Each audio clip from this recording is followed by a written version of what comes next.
I am excited today because I am here with the infamous Mousey Thompson and Dr. Clarence Knight. Thank y'all so much for coming out. I tell you, this is a special moment for me. But I think I heard something about what's going on back in the day at the Howard Theater and James Brown. Tell me about some of those exciting times y'all had down there. Well, I'm quite sure Dr. Knight could tell you a bit more stories about the Howard Theater than myself. I came in at the bitter end. Well, I mean, that was pretty much my beginning into music, seeing James Brown. So at the time, I was a little kid. So my mom and dad took me there, and I had never witnessed a concert, a live concert. And one that she took me to was James Brown. So that must have been around the time you were. Well, it was probably long before he ever saw James Brown, I'm sure. Because you remember that I'm talking about a long time ago. But I was the lead alto player with Rick Henderson's orchestra at the Howard Theater back in the 50s. Okay. And so we used to back up a lot of groups, and James Brown was one of the groups that we used to back up when they came through the theater. And I always very dearly tell you that whatever act that came to the Howard Theater, we were a part of the act, whether we wanted to be a part of it or not.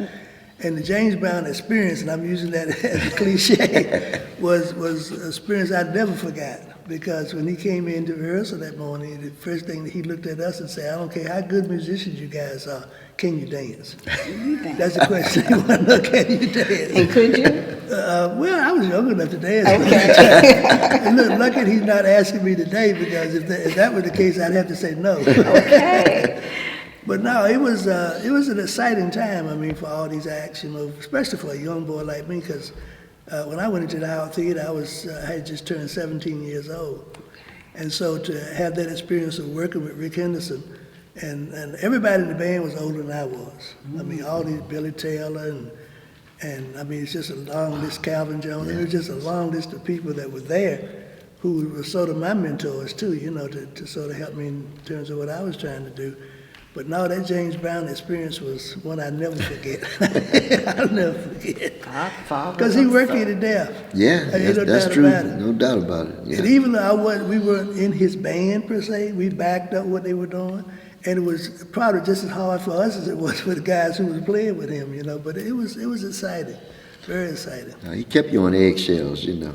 He always kept you on eggshells. You could never say that you knew the man, because you never know what he's going to do, you know, his capabilities or where his direction is, you know. And you always tell, you know, people, "Oh, I know Brown, I know." You know, you don't know that man, because he always was innovative. He was always creating. So if you knew him, he would have a stopping point. That's true. He never had a stopping point all the way to the end. I can imagine almost every show was probably a little bit different, each and every Always. one. I mean, whether we did the same set, it would always generate something different, you know. I can definitely believe that. And you know, back in the day, anybody was at the Howard Theater. If you weren't at the Howard Theater, you were nobody. That's right. So if y'all were there, I know y'all was hot back then. Well, it's been a truly blessing to be able to have witnessed the guy who got me interested in playing music and to be able to perform with him. And it all stemmed from the Howard Theater. Wow. But you know, back in the day, if I don't mind interjecting this, we used to call that the Chitlin Circuit. That's right. Yeah, That's that was right. part of the Chitlin Circuit. Because we also not only played at the Howard, but we played at the Royal Theater in Baltimore. We played at the Apollo sometimes, and I say sometimes because the Apollo also had its own house band. But we also played at the Regal. It was a theater in Norfolk, Virginia. It burned down, and I can't remember the name of it, but that whole circuit of theaters, if the show would start someplace, we would travel all through the Chitlin Circuit and play the show. And so it made no difference what show it was. Now, a lot of times if the show emanated in New York, the Apollo guys never left New York. Musicians were careful about leaving New York. That's right. So what happened was, though, it wasn't as threatening for us in D.C., because if we started the show in D.C., it was easy for us to play it in Baltimore or go to Chicago and play. In fact, I remember one time I had to tell this, Miles, this is kind of funny, because I was studying out at Howard when I was also in the theater, and I was supposed to take my final flute jury. And they told me that they had this show that was going to travel to the Regal in Chicago. Well, I wanted to go to Chicago on this show, right? So you know what happened? I went on this show, and it was called, I can't think of the name of it, but anyway, I'm having a senior moment. But anyway, I went to Chicago and played up there for a week when I was supposed to take my jury. Got an F in my jury because I decided to go on the road. But it was worth But it was right? a done It was worth deal. it. I mean, Yeah, it was he worth passed the grade, but Yeah. he blew the grade when he left. That's right. We'll take it later. Yeah. That is awesome. I tell you, those memories back then. But so the name Mousey. I just want to know. Is it okay to tell it? I mean, Oh, yeah. Is it a story that we can hear? No, it's a good one. Well, Okay. kind of, sort of. I thought We'll about leave it that. like I was that. I like, will leave it. yeah. Yeah. So, But when my grandfather and my aunts and everybody started calling me by that nickname, it stuck. okay. You know what? I got it from the neighborhood. You know. Okay. And it made good for being a drummer and a musician. Yeah, it's just recognizable. You know, well, everybody knows Robert. Some people know. I don't even know Robert sometimes when I'm called. You know, hey Robert. I won't even turn around, but they say Mousey. Oh, okay. I know Okay, what you you're know talking what Now you you're know what talking you're talking So where'd you grow up? How did you come into being a musician and all? Well, I grew up in Washington, D.C., in southeast area. Okay. And but I started playing rock and roll, and we played a little bit of everything. I was a singer at first, Really? and it was the guy who was playing drums. He couldn't give me the little accents I needed, and I just jumped behind the drum set. I've never been school taught on how to play drums, so it's all been a blessing from God. So I'm doing all His work. You know, that's what I call it now.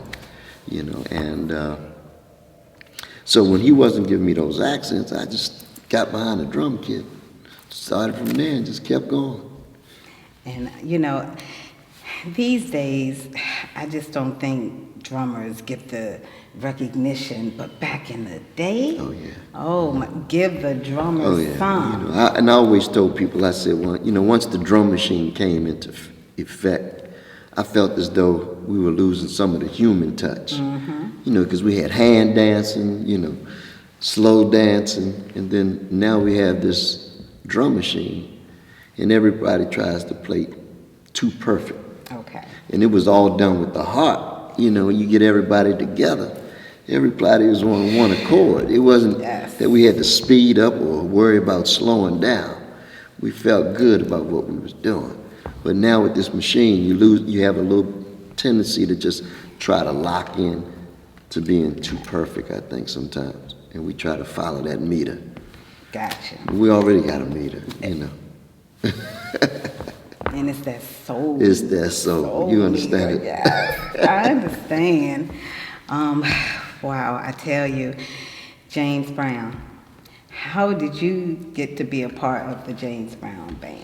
Legendary James Brown. Well, with some of my background, I like I said, I worked with Skip Mahoney and the Casuals. I started out like when I was about 16 years old, 15, 16, traveling.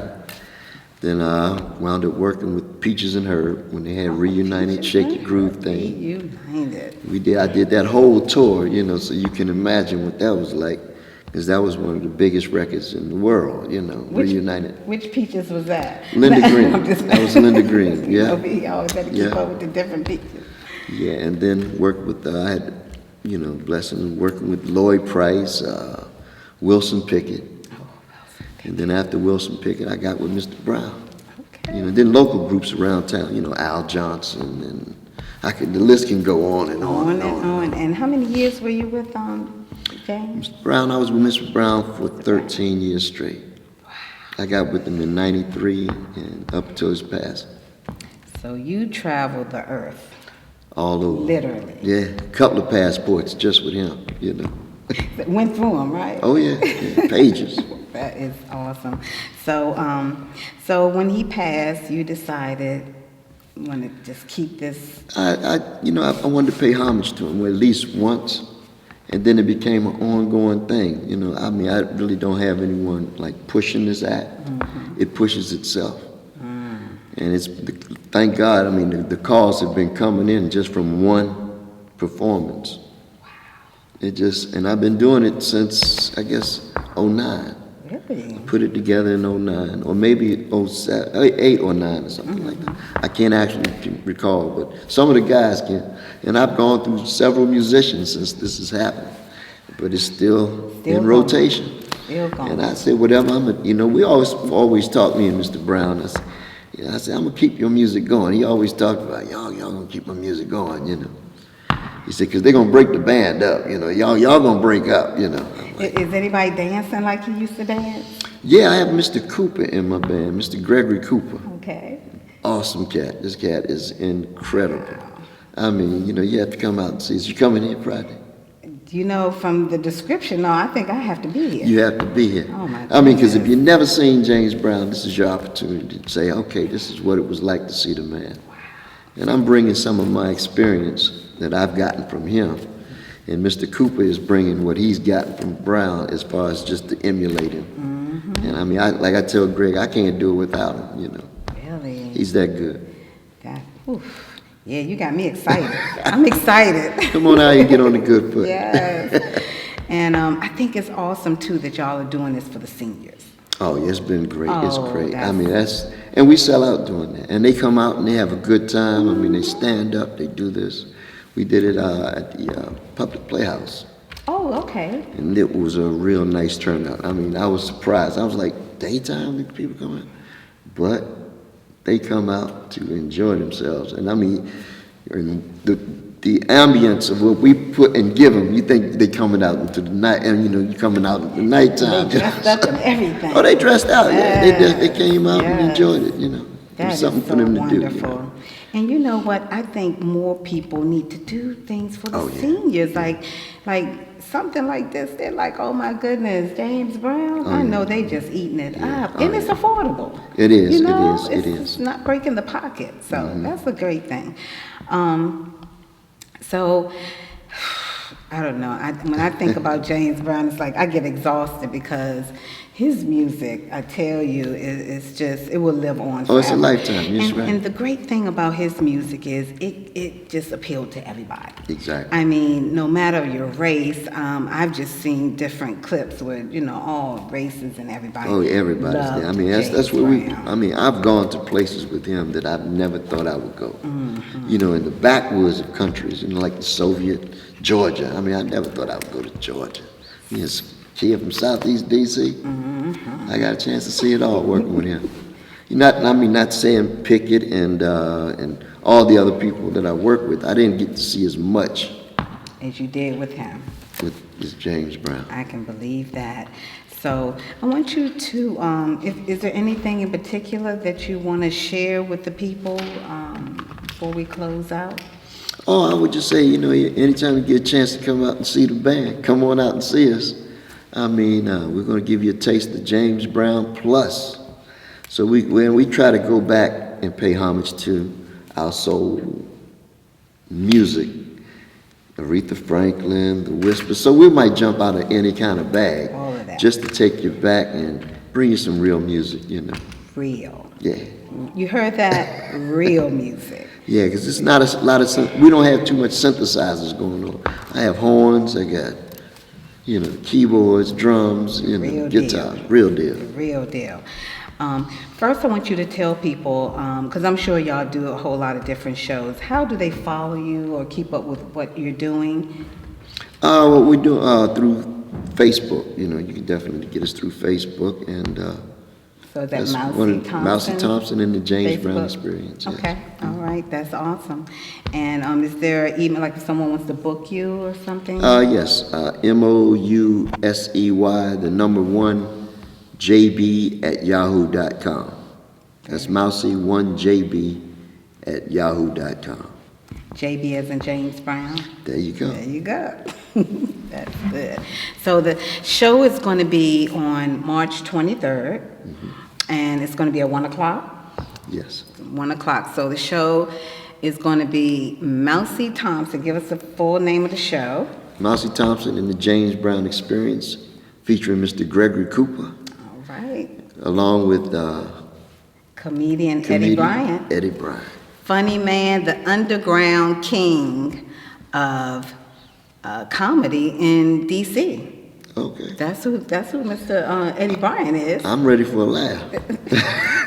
And you know, it's always good to get the people ready with the laugh. Oh, no doubt. And That's then right. you're going to kill them with the music. Oh, no doubt. Oh, yeah. So put on some dancing shoes. They may not want, think that you're going to dance, but we're going to get you out. We're going to get you out. So it's supposed to be for the seniors, but guess what? Anybody that wants to come out to the daytime party, 1 o'clock on March 23rd, we're going to be at Bowie University in the Fine Arts Performing Arts Building.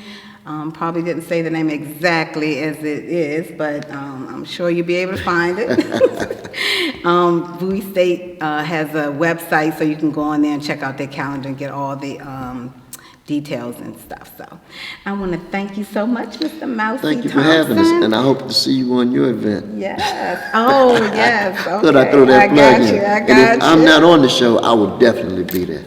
Great. And you will be our special guest. Oh, thank you. All right. Well, this is J.V. Jones. I'm out of here. Mr. Mousey Thompson. And y'all, this is a DC Nightlife exclusive.